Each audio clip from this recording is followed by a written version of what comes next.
Please subscribe to Face TV Africa and turn the notification on. Face TV Africa, ẹ jọ̀ọ́ subscribe, hete. Face TV wò sùwòbí. Ẹ kú dédé àsìkò yìí gbogbo ẹ̀yin tí ẹ ń gbọ́ mi. Ẹ kú ọjọ́ mẹ́ta, ẹ kú ọjọ́ mẹ́wàá, ẹ kú ọjọ́ gbogbo. Ọ̀pọ̀lọpọ̀ àwọn èèyàn láti gbà pé kí ló dé tá rí yín, ẹ má bínú. Èyí tí mo ti fẹ́ jẹ́ kí àwọn èèyàn tún mọ̀ ni àwọn nǹkan tó ṣẹlẹ̀ nípa Olú of Warri tí Ọbásanjọ́ kúnlẹ̀ síwájú ẹ̀. Táwọn èèyàn ń post káàkiri Ọbásanjọ́ kúnlẹ̀ fún Olú of Warri, ó ṣe kinní kan fún Olú of Warri. Nǹkan tó ń pè láṣà àti ṣe nìyẹn.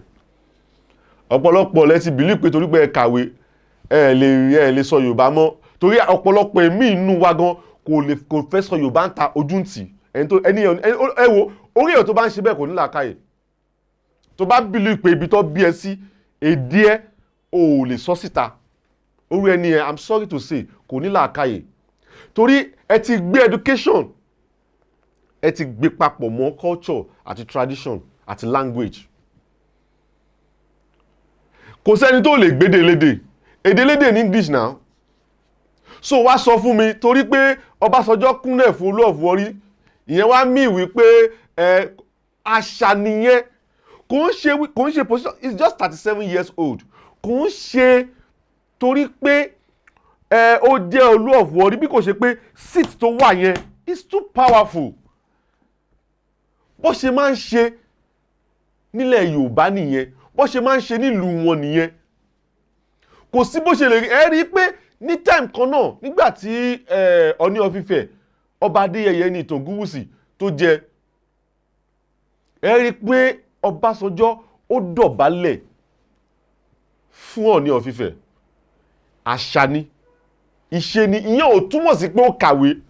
Èmi ti rí ọ̀gá tó jẹ́ pé ó kàwé, is a billionaire. So a lọ sí meeting, èmi jẹ́ pẹ́ dé, mo ṣáà gòkè, ó ṣáà kí mi kíníkan. So mo jẹ́ fẹ́ kí ní kí pé jẹ́ kí n kí ọ̀gá mi, Yorùbá lèmi náà. Mo jẹ́ fẹ́ dọ̀bálẹ̀, no, má embarrass mi. Kí ni mo embarrass ẹ fún bẹ́ẹ̀? Ẹ jọ sí yẹn pẹ̀lú embarrassment, ẹ gbọ́ o, má embarrass mi pé kí má embarrass òun pé mo ń dọ̀bálẹ̀ fún. Ẹ ti wá ka àṣà wa kún nǹkan ìtìjú. Ẹ ka àṣà wa kún nǹkan tí a lè ever láyé ṣe ń ta mọ́. Kí ló ṣe wá? Torí kí ni? Now, education, ìkìwé tẹ̀jẹ̀ sọ pé ẹ kà yín sìn, ẹrú lẹ fi ṣe o. Àwọn tí ò kàwé, àwọn ló ń wá jọ̀gá yín.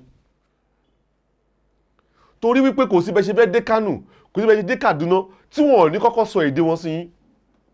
Mo fẹ́ fi ilé example kan, mo lọ sí bank, and that was like, let's say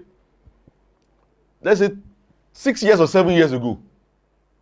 Mo wọ bank níjọ́ Monday, aṣọ wọn ni mo bá lára wọn àti cap tó máa ń dé yẹn, àti fìlà tó máa ń dé yẹn.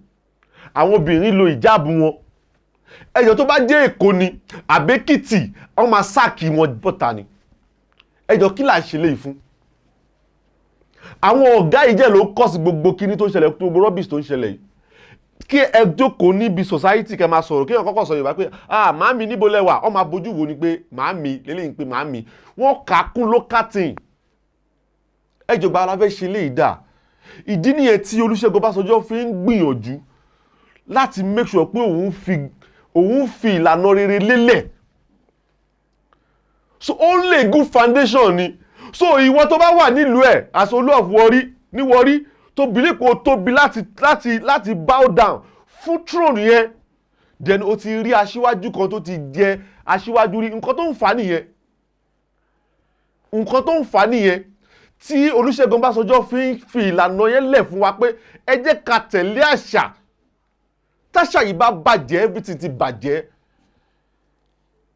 Bàbá sọ pé ó gbọ́ Yorùbá kìtà ni Yorùbá help, ta lè Òyìnbó help.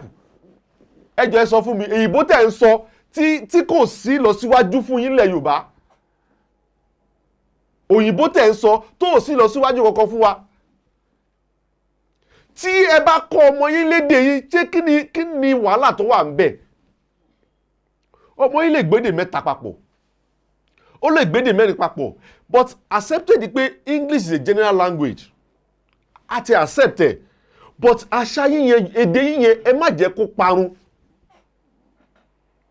torí bó ṣe wá jẹ́ news kò yé mi àmọ́ wá jókòó mo rò pé báwo ni torí pé èèyàn respect throne èèyàn wá di news mo wá jókòó wọn pé ó tó jẹ́ news lóòótọ́ ṣe pé àti bàjẹ́ nǹkan tó ń ṣe nílẹ̀ wa a wá sọ di nǹkan tó ṣẹlẹ̀ rí a sọ di Ọbásanjọ́ kúnlẹ̀ fún Olúọ̀fù Warri kí ló wà ń bẹ̀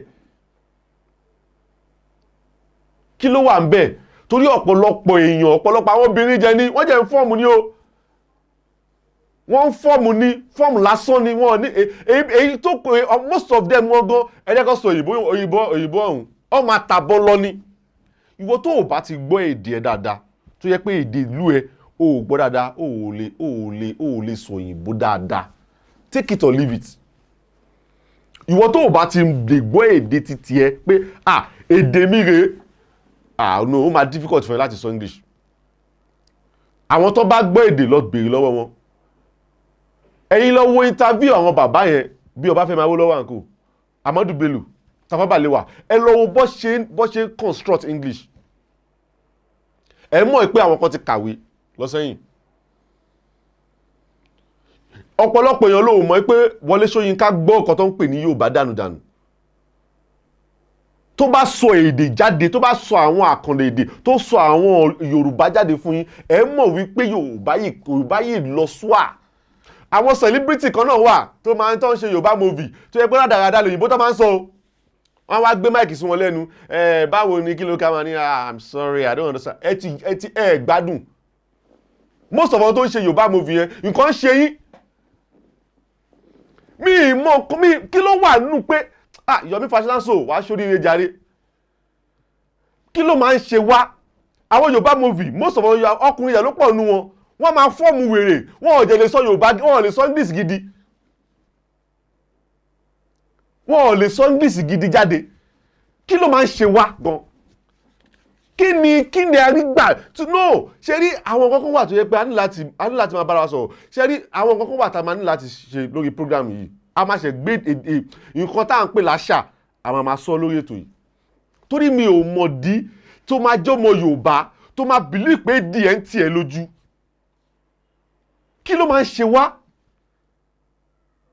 ẹ jẹ́ ká ronú náà ẹ jẹ́ ká ro làákàyè èèyàn tó bá ṣe mechanic education náà ni carpenter education ni torí ìwọ tó lọ school tó lọ kọ́ medicine pé o fẹ́ ṣe medicine àtẹni tó lọ kọ́ mechanic education náà lẹ́jọ́ wá lọ torí ìwọ tó jẹ́ doctor yẹn o ò lè lọ ṣiṣẹ́ mechanic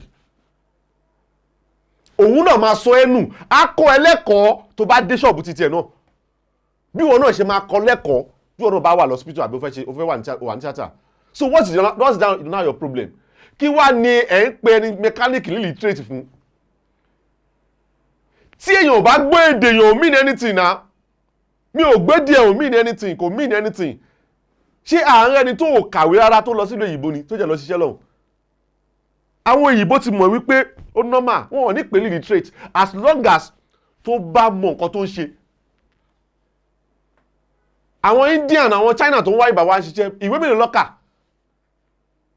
but torí pé wọ́n ti less experience wọ́n ti fi àṣà wọn èdè wọn kọ́ wọn wọ́n ti understand nǹkan tó fẹ́ wá ṣe ń bí báyìí wọ́n ń jọ̀gá lẹ́yìn lórí ẹ̀yin jẹ́jẹ́ ń gbọ́ falafalafalafalafalafala kádàkádà lè ń bá ká astagfirullah ẹ wò ṣe rí ẹ má yẹ ká máa mi ò ní fẹ́ sọ̀rọ̀ jù lórí ẹ̀ máa fẹ́ kí gbogbo wa mú àṣà wa lókùnkúndùn àná àwọn ọ̀yá àti bàbá tẹ wà nílé tẹ believe pé àwọn ọmọ mi ò lè sọ Yorùbá wọn ò lè gbọ́ nìkan àwọn Yorùbá ta ni Yorùbá help nǹkan ń ṣe wá o gbogbo ẹ̀yin òbí tẹ bá yìí wà nídìí kínní tẹ́ ń ṣe kínní fáwọn ọmọ yín